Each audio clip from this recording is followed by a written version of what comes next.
My mother came from the Philippines. She came to the United States in the late 1950s. So I'm half Filipino, and the other half is some mixture of Irish, Scottish, I'm classic American mutt.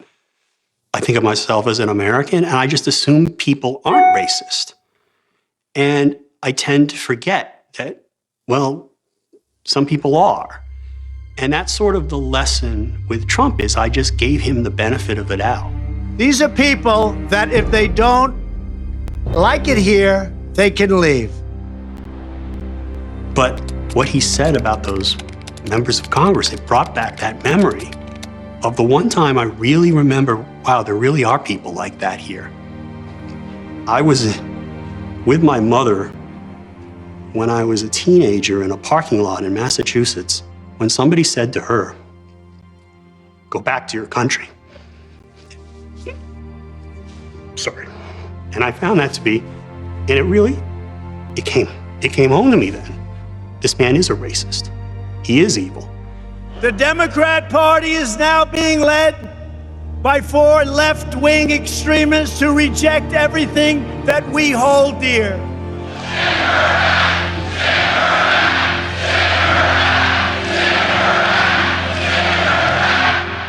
He's a racist, beyond any question. The first time I saw Trump at a rally telling the crowd that he loved them, but he also hated everybody else, when I saw him leading them in a loyalty oath, using emotions in that way, I realized that this was not politics as usual.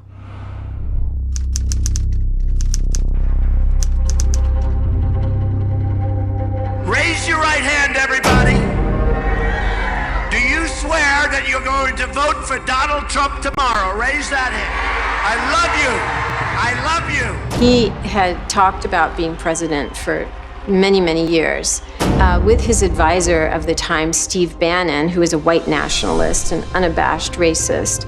Steve Bannon considers himself a student of history, and he likes to think that he knows the cycles of history in terms of resentment and racism, and in this case, he was correct. This is Italy in 1922. These marching men are charter members of a new Italian political party, the Fascists, founded and led by a flamboyant ex-editor, ex-army corporal, ex-socialist, Benito Mussolini. His movement numbers 1 million members, including uniformed black shirts, and Mussolini successfully forces his leadership on the Italian king and people. Despite the fact that 80% of Italians still support the constitutional monarchy, his threats of violence and revolution win him the office of premier. On his first anniversary, with the aid of gunfire, kidnapping, and castor oil, he is absolute dictator. At the time Mussolini came on the political scene in 1919, Italy was a limited democracy. People had the vote, women could vote. And Mussolini came in as a revolutionary, as a rabble-rouser, to completely shake things up. One of the most crucial moments of authoritarian capture is when traditional elites invite the authoritarian in the making into power. Fascism was a very violent movement. The political establishment, these traditional conservatives, were so frightened of the continuation of the violence that they actually invited him to become prime minister. He was invited into the office, and they thought that he could be contained and he would kind of do their dirty work, and then they could control him. And tragically, that was not to be. He attacked the press, he attacked democracy as something that wasn't necessary. He joked about having term limits removed. His arch enemy, Giacomo Matteotti, the leader of the Socialist Party, was seen being taken away by fascist thugs. Eventually his body was found, but it was a huge outrage, and a special investigation was launched with a prosecutor. And in the course of this, Mussolini's career looked like it was over, and he was being asked to resign. And to end this, he declared a dictatorship in January 1925. He changed the special prosecutors. The assassins were given light prison sentences and eventually pardoned, because dictators love to pardon criminals. and Italian society was never the same again.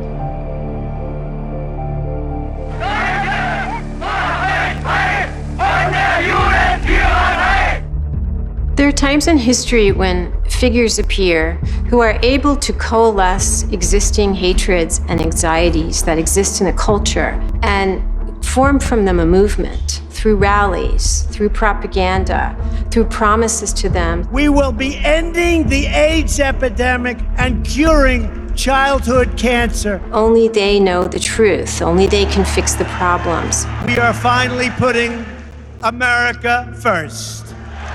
My name is Cheryl Coos, and I'm a historian of interwar Europe and fascism and authoritarianism. Hitler gained his followers by promising them a better life, a better Germany. But he also had a scapegoat. Jews as diseased and foreign objects.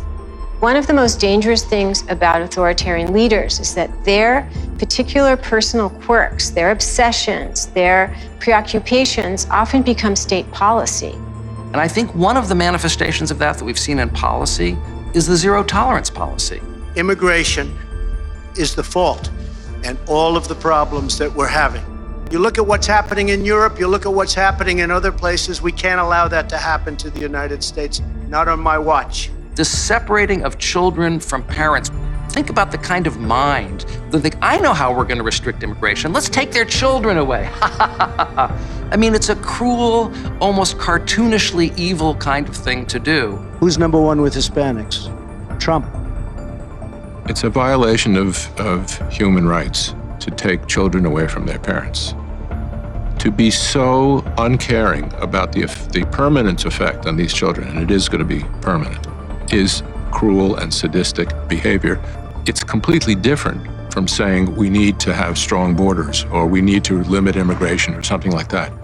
Those things, if they are worth doing, can be done without destroying children's lives. The one institution, in my opinion, that hasn't stood up for themselves at all are Congress and the Republican Party. It's quite extraordinary that the Republican Party, they're slotting right into behavior in Italy in the 1920s and Germany in the early 1930s and so on.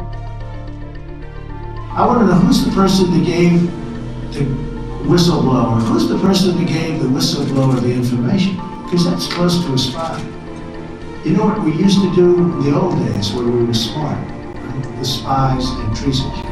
We used to handle it a little differently than we do now. He does not believe in democracy.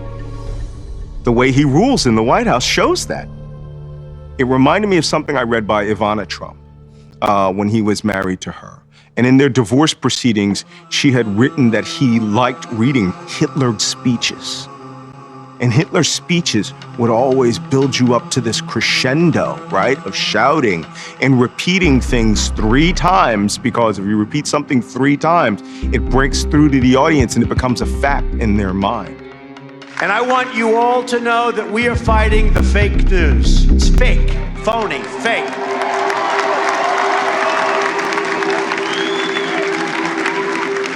A few days ago, I called the fake news the enemy of the people, and they are.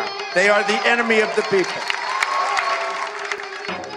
The big lie technique that came from the Nazis, so now we're faced with the same problem. People say over and over and over again something which has never been true. It's a lie, basically, or it may be a prejudice. But when you repeat it, unless it's challenged quickly and effectively, it becomes the norm. It becomes accepted wisdom, even though it's completely wrong. Repeat everything 3 times, the 3rd time it becomes the truth. He is capitalizing on that. The authoritarian playbook is a way that these kinds of men capture democracy.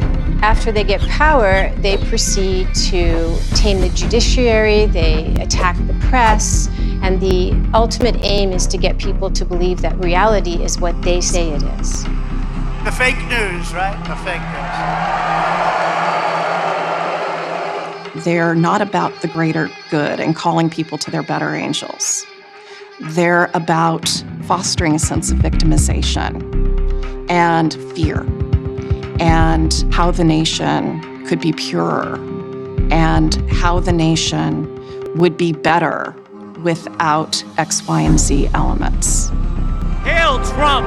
Hail our people! Hail victory! So is it appropriate to compare Trump to Hitler? I compare Trump to Hitler all the time.